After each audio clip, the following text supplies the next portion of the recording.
Hey there, Silver Age Guy here, and today I have a tribute to a real artist, Mr. Gracin, and his Marvel Collage covers. So, I've been collecting these Marvel 1000 covers. There's quite a few of them.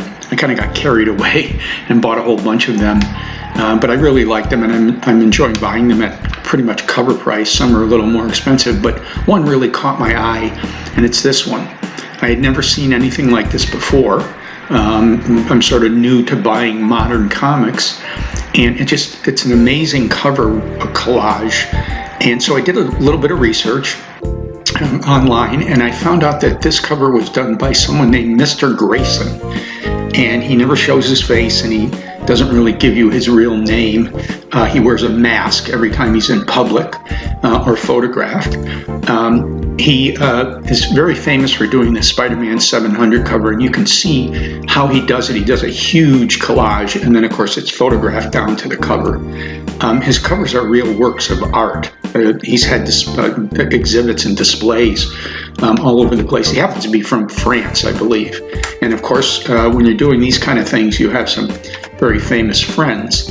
And the way he does it is he cuts individual pieces of each one of the art out of comic books and glues them onto his screen. So he ends up with these beautiful covers. My research showed he did 6 Marvel covers, and I was able to find 5 of them. I could not find the Nova cover. So this is the original book that attracted my attention. And like I said, it's really impressive, and it was something that I had never seen anything like this before on a comic book.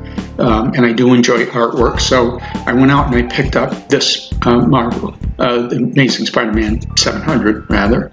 And you can see the intricate work that goes into this of finding the images, and then, of course, every once in a while, it's like, where's Waldo? He puts his own figure in the collage.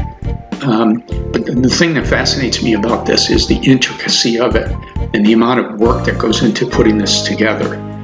So this is a Thor book, which is currently on the newsstands. I mean, you can pretty much get it for cover price or even a little bit below. And there's everybody's favorite Beta Ray Bill. But this cover now departs a little bit from what he had been doing previously, which was just the collages, and it puts Thor's face on the cover. There is one other cover that sort of looks like this, which I'll get to in a minute. This one, this is a Marvel 1001, which came out after the, obviously, Marvel 1000.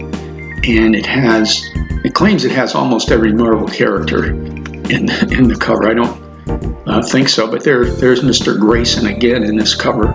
But there's another cover where he takes the character and makes a collage around it. And there's Fantastic Four.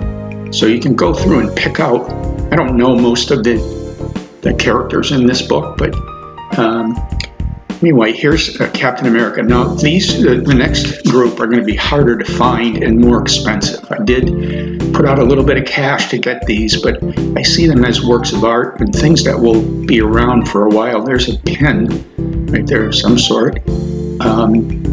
And I really enjoy displaying these because they're, like I say, they're in a lot of ways works of art beyond the drawing and the penciling of some artists who do fantastic work. This is more of a cut and paste kind of thing that I really like. Okay, this also is very difficult to find and very expensive.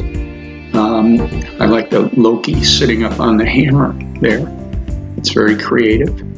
And, various logos and comic covers, and there's Tales of Asgard.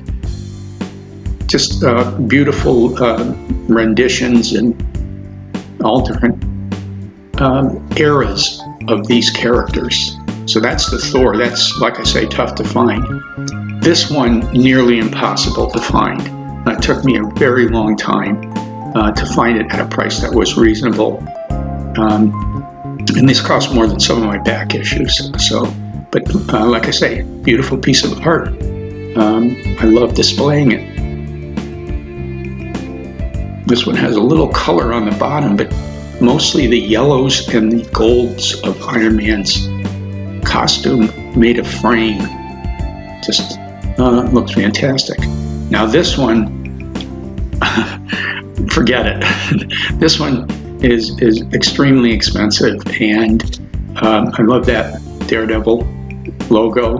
But I did manage to find it, and I did open up my pocketbook to get this. There's an old 12 set upper left box.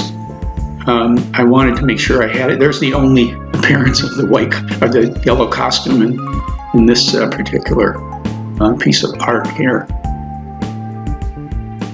Just beautiful books, and I really enjoyed displaying them in my display case. So this is how they look. There's Stan and Jack watching over everything, since they created most of this. So there's the Thor and the Iron Man and the Captain America. These are the ones that are more difficult to find and a little bit more expensive. And there's the Daredevil. And then as we go down past my FF display, there's the Thanos cover and Spider-Man. That's pretty readily available. So is this one. This one's on the newsstands right now. You can get it at cover price or even a little bit below. And this one is also on the newsstands, or has been more recently. So, like I say, I really enjoy having them and showing them in my display case. So there you go. That's it. Thanks for watching.